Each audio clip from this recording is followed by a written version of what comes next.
L'avvio della procedura di sequestro prima e confisca poi porta la sua firma, quella di Rosario Livatino, giudice del Tribunale di Agrigento, ucciso nel settembre del 1990. 22 anni dopo i terreni di Contrada Robadao, a Naro, della famiglia Guarneri sono patrimonio dello Stato.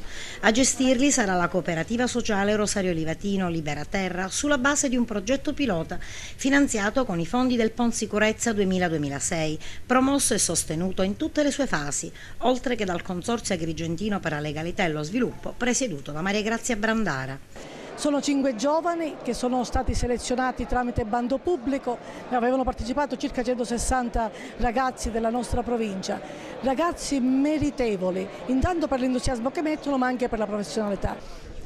Adesso intendiamo aderire al Consorzio Libera Terra Mediterraneo per poter produrre e commercializzare i nostri prodotti sotto il marchio Libera Terra.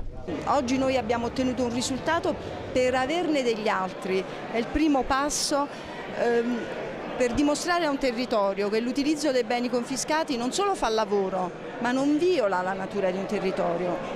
Questa terra ha delle potenzialità straordinarie. Smettiamola di parlare di potenzialità e parliamo di concretezza. Oggi la cerimonia di assegnazione e presentazione del progetto, alla presenza di numerose autorità civili, militari e religiose, alla quale non ha voluto mancare il leader di Libera, Don Luigi Ciotti. Questa confisca è un altro di quegli esempi concreti che, se si vuole, è possibile. L'altro aspetto invece che dobbiamo preoccuparci è che 3.334 beni confiscati in Italia ai mafiosi non possono essere utilizzati perché sono sotto ipoteca bancaria. Allora la politica deve sbloccare questo nodo che continuiamo a denunciare da oltre 20 anni, perché per restituire tutta la collettività all'uso sociale, Libera ha raccolto milioni di firme per avere quella legge, allora bisogna fare in modo che questi beni vengano tutti restituiti alla collettività.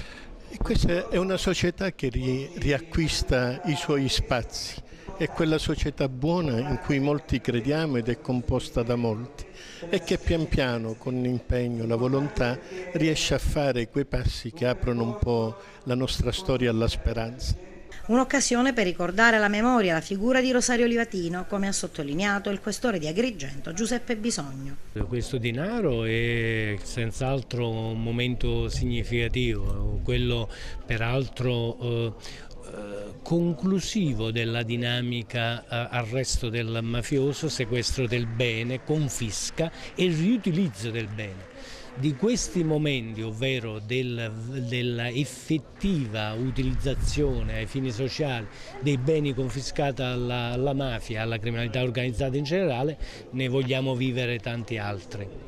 Un momento di riscatto sociale ed anche occupazionale per i giovani, come ebbe a sottolineare nel 1993 Giovanni Paolo II parlando agli imprenditori agrigentini.